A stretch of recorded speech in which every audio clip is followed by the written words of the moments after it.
por la pregunta. He visto frustración, he visto tensión, gente buscando a ver si había efectivamente la opción de mixto, la combinación entre las dos, ¿no? El porcentaje que queríamos poner el mixto presencial, pero al final es una temática que yo creo que está muy presente en nuestro día a día. En nuestro día a día con nuestros CEOs, con nuestro comité de dirección, e incluso en el debate entre colegas, como aquí, o en el debate que podamos tener incluso a nivel familiar, ¿no? Pues está 2 o 3 o 5 opciones, no sé cuántas hay. Bueno, yo aquí, si hay en algo que posiblemente estuviésemos de acuerdo todos, sería un poco en cuanto a que la fórmula perfecta no existe en sí, sino que la fórmula perfecta va a depender del país, de la empresa, de la cultura de compañía, del tipo de actividad. Posiblemente ahí podríamos encontrar algún elemento donde existiese ese común acuerdo, ¿no? El hablar de esto así en abstracto es difícil. Lo que vamos a intentar aquí es de alguna manera desglosar, ¿no? El desglosar un poquito qué hay detrás o qué impacto tiene el teletrabajo o el trabajo presencial en distintos ámbitos. Y lo que vamos a hacer, tal como decía Alberto, es hacerlo en un formato de debate abierto en la medida de lo posible.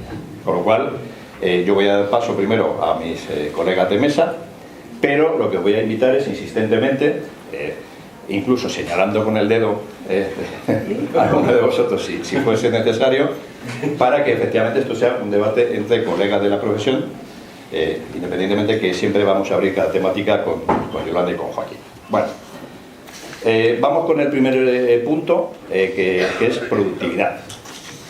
Yo cuando me invitaron a la mesa me he leído varios estudios, el impacto en la productividad del teletrabajo, y he visto desde un efecto positivo en la productividad de un 15% a un efecto negativo en la productividad de un 20%, y entre medias pues todo tipo de variedad, Yolanda, en cuanto a ese impacto del teletrabajo o de los diferentes modelos en la productividad, ¿cuál es tu visión, cuál es tu experiencia?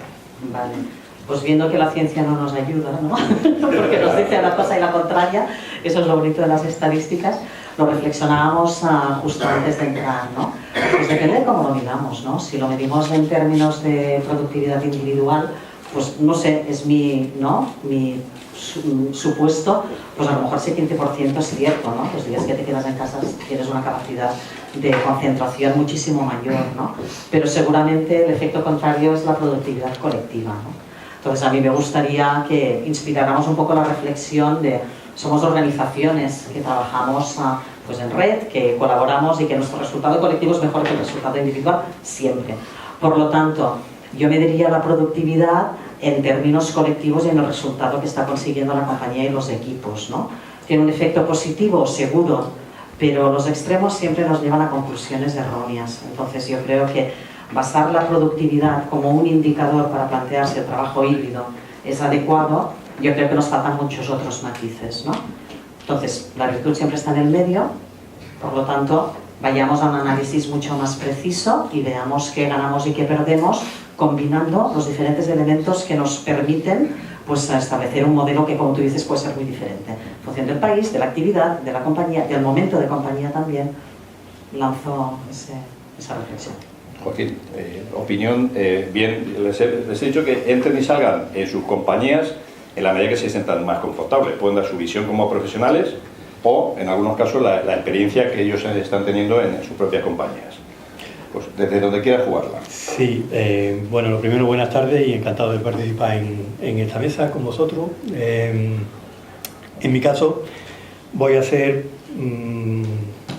no tan correcto como ha sido Yolanda en su argumentación, sino un poquito más, creo que abrirá un poco más de debate, porque voy a expresar, y en este caso sí que entro en lo que ha hecho mi compañía, expresar directamente la posición que tomó mi compañía a este respecto en cuanto a lo que se refiere a la productividad.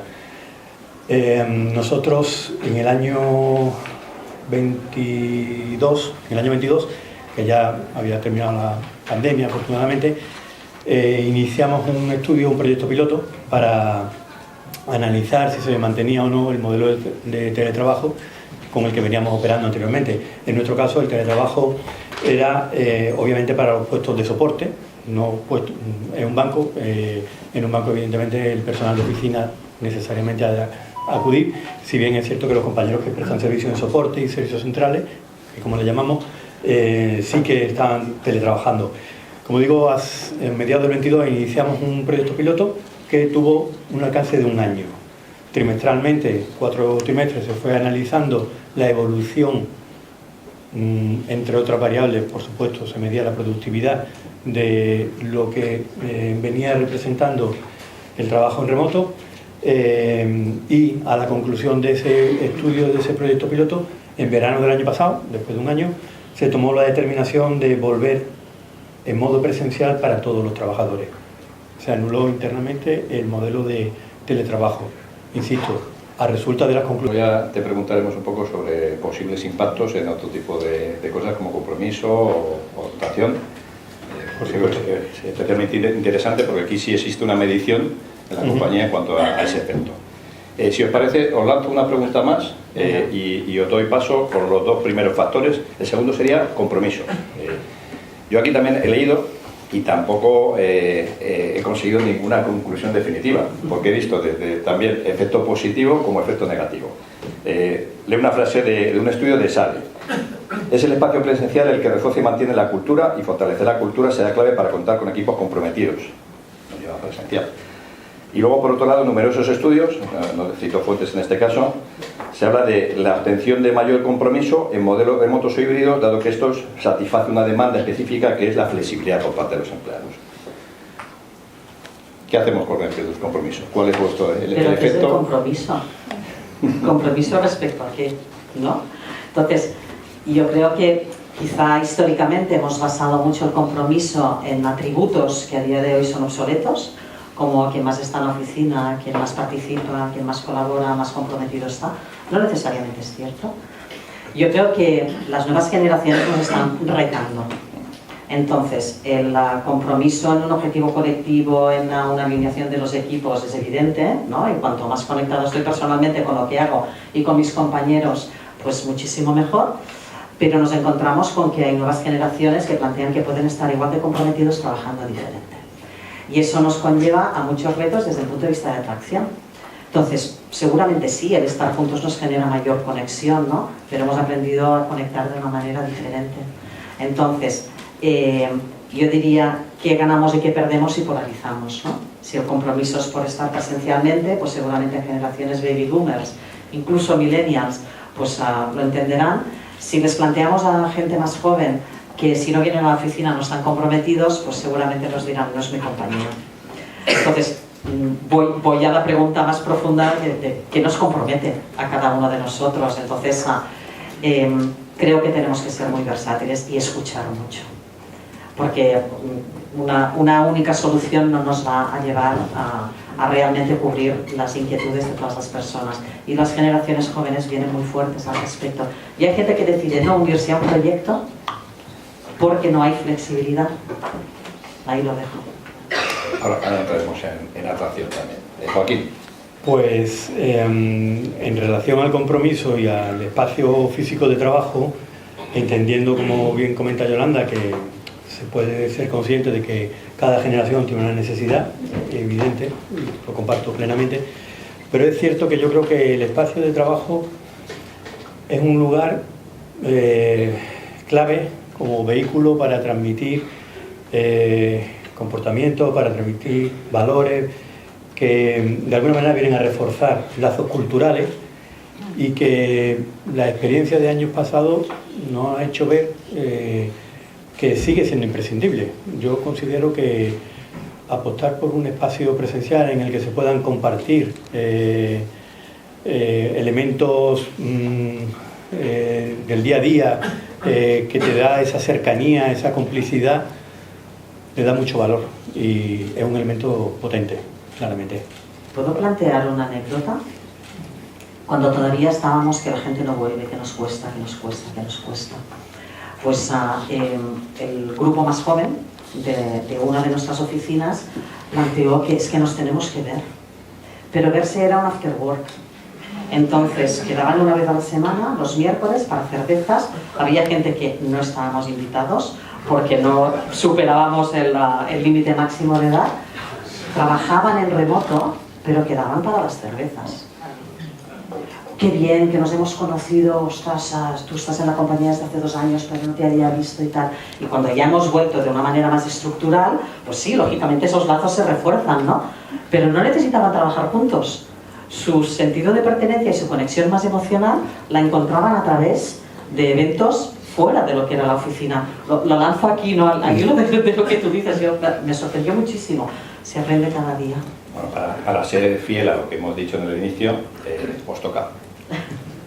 Entonces, yo ponemos el término y el lazo con la primera pregunta de presencial todo o remoto todo.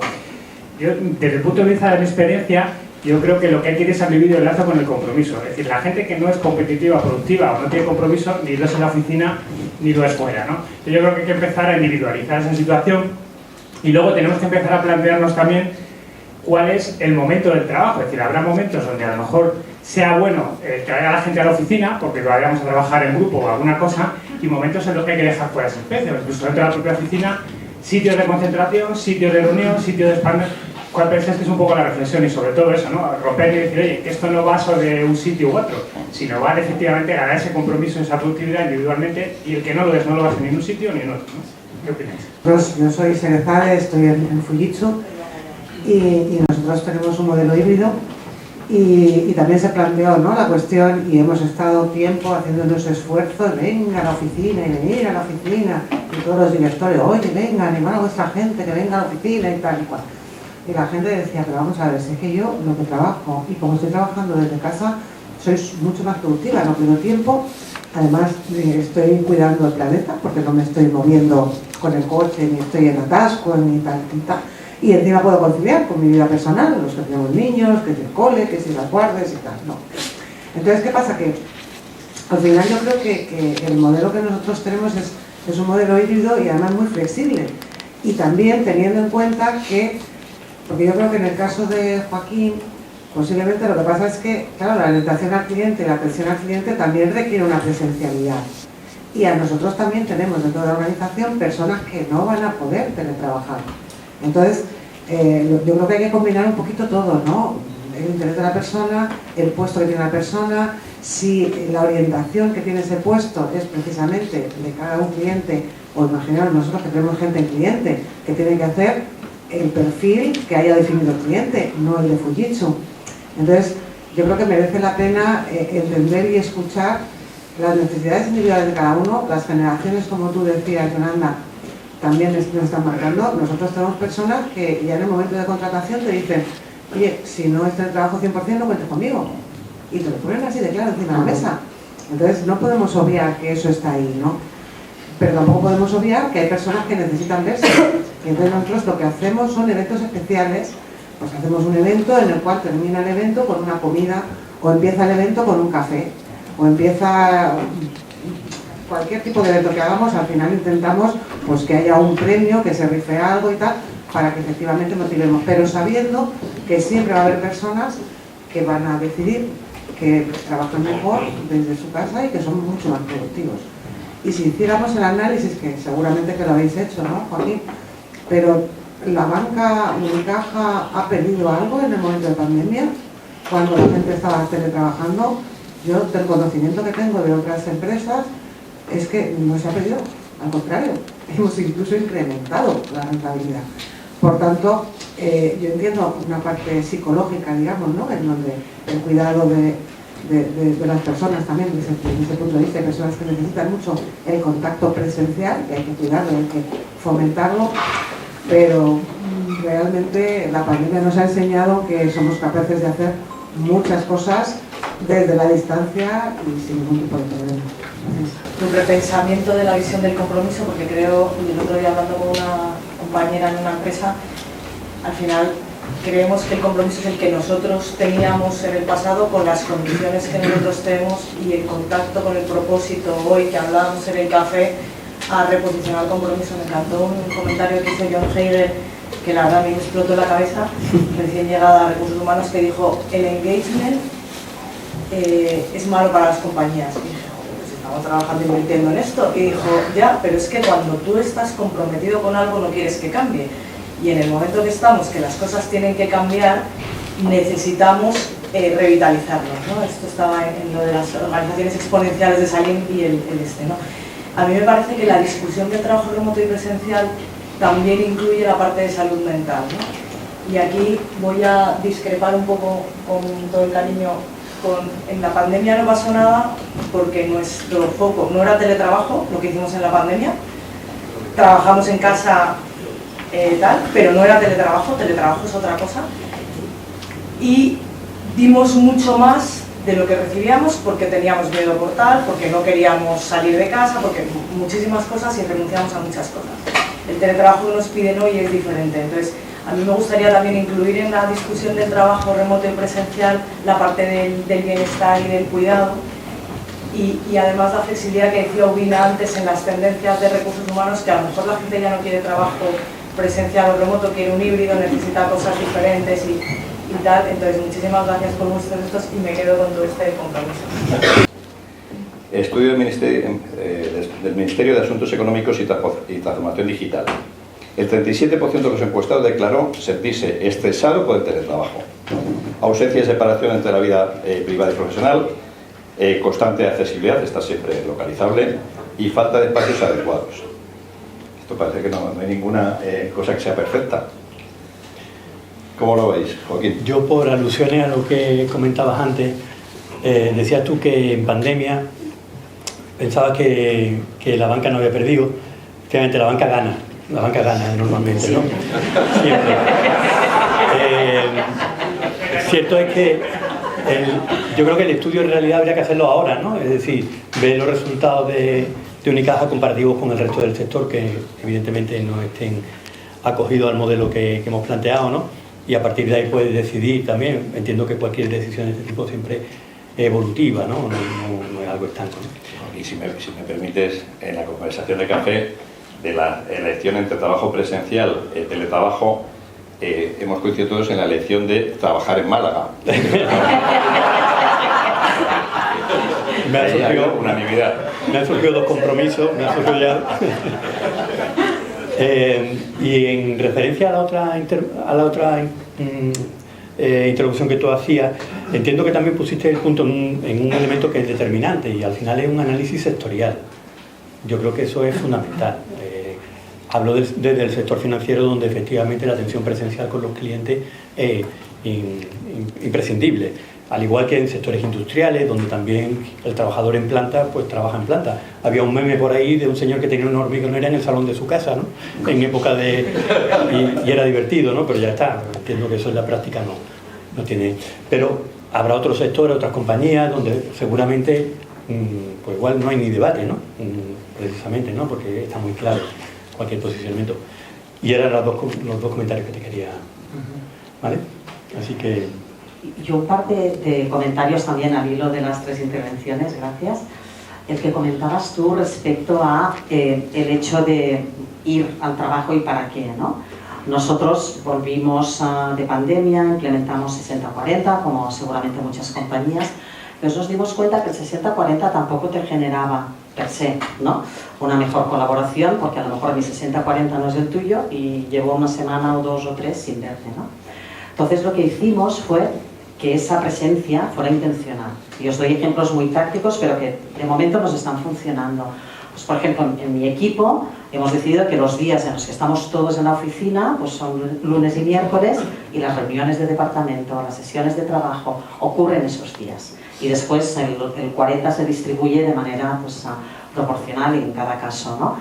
Y da sentido venir a la oficina, porque si no, ¿por qué 60? ¿Por qué no 10? ¿Por qué no 100? ¿No? Entonces el hecho de que colectivamente trabajamos mejor porque tenemos discusiones de mayor profundidad, porque tenemos entornos más informales en los cuales tratas temas que si no en un Teams, pues se acabó la hora, me voy que tengo otra cosa, ¿no? Entonces, a nosotros esto nos ha funcionado para darle sentido al 60-40 y para sacarle también un beneficio, ¿no? En este sentido. Otro tema que os quería comentar respecto a ciertos colectivos, ¿no? El segmentar. Nosotros, seguro que no nos conocéis porque somos una compañía B2B. Os explico muy brevemente a qué nos dedicamos. Nosotros somos un negocio de infraestructuras que lo que hace es dar servicio a las operadoras móviles y también a radiodifusión, ¿vale? Las torres que veis por la carretera, cuando las veáis, pensad en mí. Entonces, allí hay pues a las instalaciones que utiliza Vodafone, Telefónica, Radio Televisión Española, tal. Nosotros tenemos centros de control, la NASA, ¿no?, donde están todos nuestros equipos con 1000 pantallas y van viendo cómo las instalaciones funcionan presencial. Llega la pandemia y todo el mundo se lleva la pantalla al comedor de su casa. No teníamos la hormigonera, pero hay gente que en su comedor tenía la televisión y 2 pantallas, porque trabajaban en remoto. ¿Se cayó la televisión? No se cayó la televisión. De hecho, el día que hubo más personas viendo la televisión fue el día que Pedro Sánchez comunicó el estado de emergencia y ¿no?, el confinamiento y tal, más que cuando ganamos el Mundial. Imaginaros, que nosotros estábamos allí, si se caía la línea, o sea, si se caía la señal, teníamos un problema, porque era una comunicación crítica. Pues nuestra gente ya estaba trabajando y empezaba a trabajar, ¿no?, desde casa. Trabajó todo el mundo desde casa durante la pandemia. ¿Pasó algo? No. Visteis la tele, ¿verdad? Hablasteis por el móvil más que nunca. Pero nos dimos cuenta de que habíamos perdido cosas. Entonces, cuando volvimos todos presencial, no, la gente de centros de control tiene que estar presencial. ¿Por qué? Si hemos estado desde casa y no se ha caído nada. Bueno, nuestros clientes nos decían, efectivamente hemos mantenido los básicos, pero nos hemos perdido la oportunidad de trabajar con vosotros en mejora continua, en áreas que tenemos que continuar desarrollando con vosotros. Y eso pasa por hablar con nuestros clientes, pero porque nuestros equipos también interaccionen entre ellos. Entonces, hemos encontrado un modelo adaptado en el cual están presencialmente. Pero si hay algún tipo de necesidad, ¿no?, porque trabajan a 3 turnos, pues de repente me pongo enferma y alguien tiene que cubrir, pues oye, ese backup que lo haga desde casa. Entonces hemos encontrado esa fórmula mágica de decir, ni no absoluto ni sí absoluto, pero sí hay actividades que nos hemos perdido cosas a pesar de que la actividad no se ha perdido. Por daros algunos ejemplos, me pedías ejemplos específicos también de la casa, ¿no? Pues un par de la casa. Bueno, yo soy el dueño de Joaquín, trabajo en Bank Inter y efectivamente tuvimos la necesidad de tener gente en las oficinas. Pero yo voy a contar anterior al COVID. Nosotros en el año 99 pusimos el banco en internet y entonces cada persona del banco tenía un portátil y hacíamos teletrabajo cuando nos daba la gana. No había ninguna norma. Yo el martes decía, oye, yo mañana teletrabajo en casa, tal. ¿Qué nos pasó después del COVID? Que hubo que poner normas. Y yo os aseguro que yo, añoro los tiempos pasados. Claramente, yo ahora, por obligación, tengo que estar un día de teletrabajo. Bueno, aquí está Patricia, me echa una mano, tenemos un calendario donde ponemos todo tal. Me están construyendo. O sea, ¿de dónde veníamos, Dios mío? O sea que, quiero decir que esa libertad la hemos perdido, sin duda alguna, sin duda alguna. ¿Qué pasa con la gente joven? La gente que viene, por ejemplo, a tecnología, que es lo típico. Cuando le dices cuál es el planteamiento, mucha gente dice, hombre, qué pena, con la imagen que tengo de banco, que me digáis eso. Eso es la realidad. Yo creo que también, en nuestro caso, al menos, nosotros tomamos ahí un camino de dejar ahí híbrido y además de esto, flexibilizar los horarios. Tenemos matriz sudamericana, entonces esto nos ayuda a un poco generar más engagement con la plantilla, porque tenemos